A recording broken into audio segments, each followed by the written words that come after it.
आज देश में एक नया फैशन चल पड़ा है। जिस खबर से राजनीतिक फायदा मिले उसे सच्ची पत्रकारिता कह दो और जो खबर पसंद ना आए उसे गोदी मीडिया कह दो, बिका हुआ मीडिया कह दो, एजेंडा मीडिया कह दो और ये सब कुछ कह करके खारिज कर दो।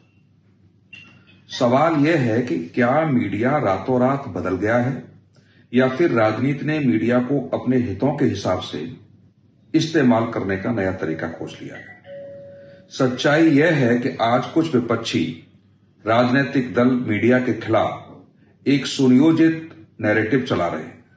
उद्देश्य बिल्कुल साफ है। यदि चुनाव में हार मिले, जनता साथ न दे या मुद्दों पर जवाब न हो तो दोष मीडिया पर डाल दो। इससे अपने समर्थकों के बीच ये संदेश देना आसान हो जाता है कि हार जनता की वजह से नहीं हुई है। आज कुछ नेताओं ने मीडिया को निशाना बनाना अपनी राजनीतिक रणनीति बना लिया है। प्रेस कॉन्फ्रेंस में संवाद पसंद नहीं आया तो पत्रकार पर हमला, टीवी डिबेट मनमाफिक नहीं हुई तो पूरा चैनल बिका हुआ, रिपोर्ट पसंद नहीं आई तो पूरे मीडिया को कटघरे में खड़ा कर दिया। ये आलोचना नहीं बल्कि संस्थाओं की विश्वसनीयता पर हमला है।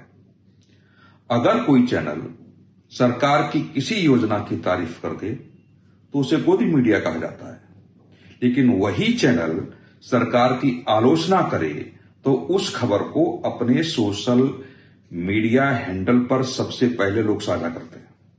और यह दोहरा रवैया क्यों है?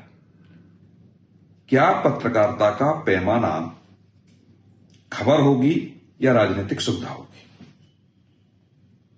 कुछ विपक्षी दलों ने अपने समर्थकों के बीच यह धारणा बनाने की कोशिश की है कि जो मीडिया उनकी भाषा में नहीं बोलता वह लोकतंत्र का दुश्मन है, और यह सोच बेहद खतरनाक है। लोकतंत्र में मीडिया किसी दल का प्रवक्ता नहीं होता। उसका काम सत्ता से सवाल करना है, लेकिन विपक्ष से भी सवाल करना उतना ही जरूरी है। यदि मीडिया विपक्ष से प्रश्न पूछे और उसी वजह से उसे बदनाम किया जाए तो यह लोकतांत्रिक संवाद को कमजोर करता है। सोशल मीडिया इस अभियान को और तेज कर दिया है।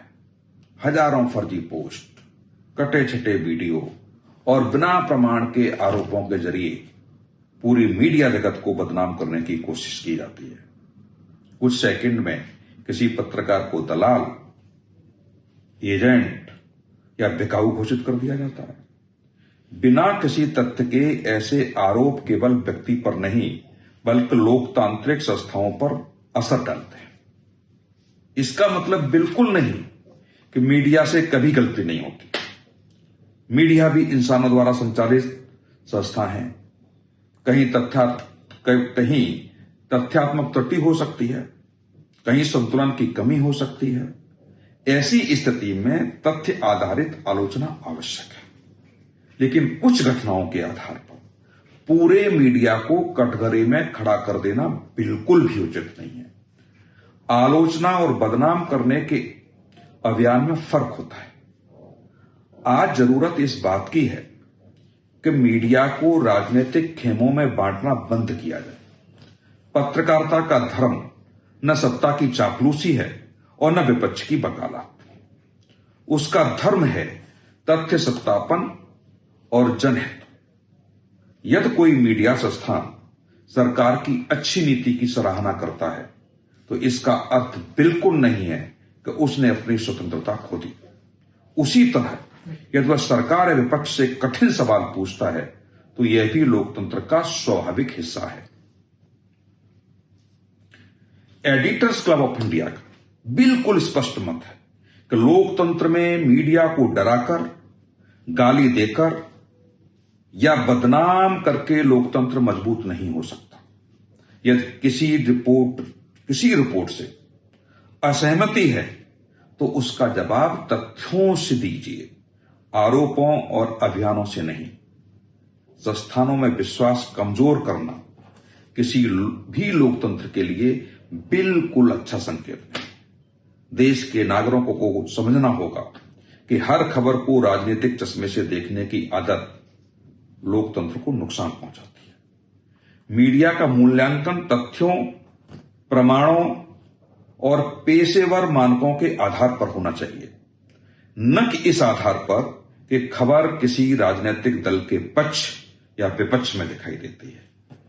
मीडिया को कटघरे में खड़ा करना आसान है, लेकिन एक मजबूत, स्वतंत्र और उत्तरदायी मीडिया के बिना किसी लोकतंत्र की कल्पना अधूरी है। इसलिए समय की मांग है कि राजनीतिक लाभ के लिए मीडिया को बदनाम करने की प्रवृत्ति पर रोक लगे, स्वस्थ आलोचना को बढ़ावा मिले और पत्रकारिता के उसके मूल दायित्व जनहित, सत्य और जवाबदेही के साथ आगे बढ़ने दिया जाए।